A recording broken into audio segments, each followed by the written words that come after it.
So what happens when there are more women architects? Only good. This That's equation, what happens. This equation will change, and I think the whole issue of elephants and frogs, not portray women as frogs, but I think gender play. I think that's a key issue.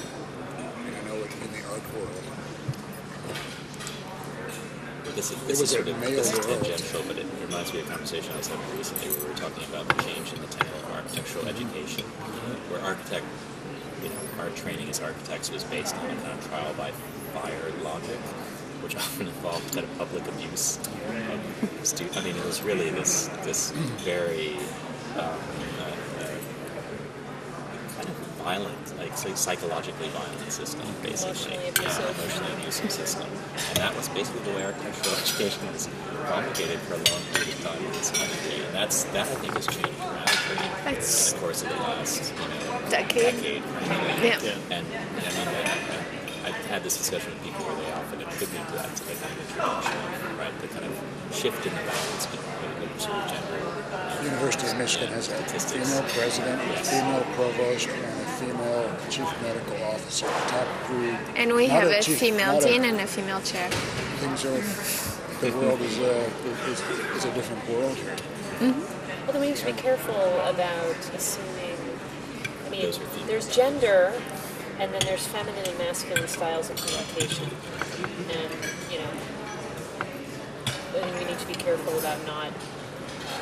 Well, I don't want to mixing those issues up, sure. right? I say There's that because I think that a lot of women,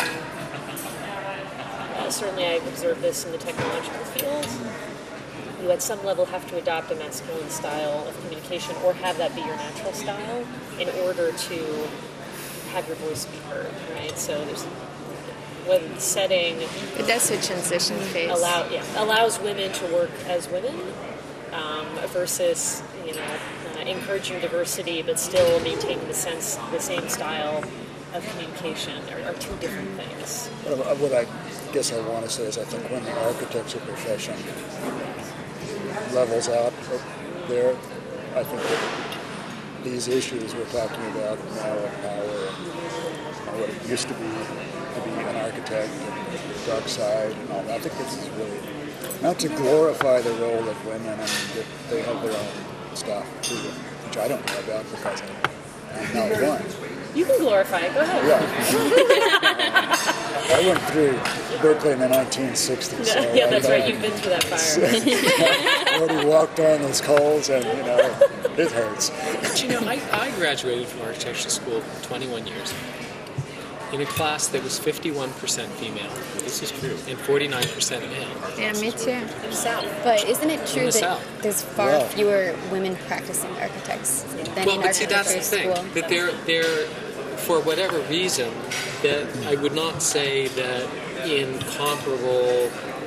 comparable points in the profession does that percentage hold. Mm-hmm. So, for whatever reason, whether it's to go off and be the primary lead in the family, or have left the profession to go do other things, or wherever their interests took them, maybe they became artists, maybe they became neurosurgeons. Well, it could be. I mean, it could also be outside influences that are. Not something that is intrinsic to. No, of course. But the thing is that for whatever reason, our field is certainly much more diverse than it was when I was a student. But it's not at that point you're talking about yet. And I don't know what causes that. What's the breakdown faculty? Not so good. Students fine. Within the architectural Students are There's more women more or than less men, equal? I think. In the faculty? No, in the students. Yeah, the students, I think it's 51-49. There's more women. Yeah. But faculty is probably 80% male. Well, it depends. At the lecture level, it's there's a lot more women. Right. At the tenure track level, there's 3. At the tenure level, the percentage is even lower. That's my case. At the top admin level, it's 100%.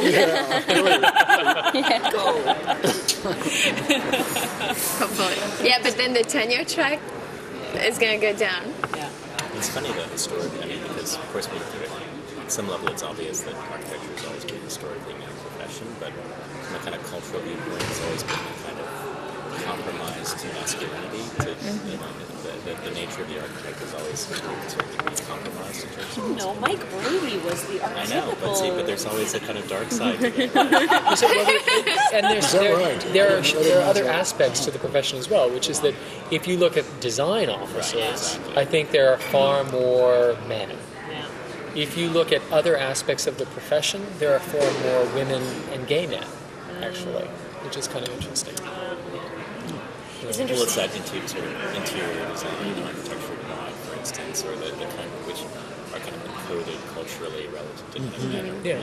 And architects, you know, unlike engineers, let's say, who are of course like inherently as a kind of profession, architects always combine because there's always an aspect of the insubstantial in what architects do. I mean, from a cultural standpoint, that have been typically associated with kind of feminine, let's say, associations. Also the nonprofit world in architecture or the museum world. I mean, they are really dominated by women and gay men, which I find to be very interesting. And I don't know. I mean, obviously there are women and gay men who are designers in traditional design practices as well. But it's curious to me that they seem to dominate the margins of the profession in a way that the traditional straight male architect does not. It's interesting because, you know, in engineering companies, obviously, it's going to be predominantly male. Engineering schools, unfortunately, don't turn out nearly as many female engineers and mathematicians as we would like.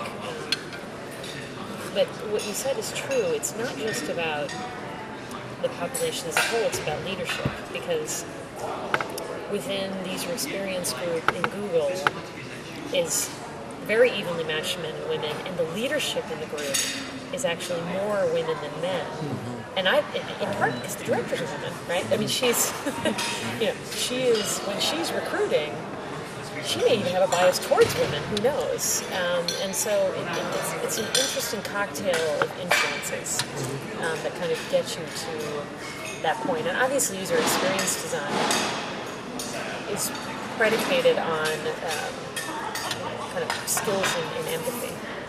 And empathy is definitely kind of one of those traditionally feminine style of communication and, you know, kind of observation. Does it get discussed a lot in experience. architecture school?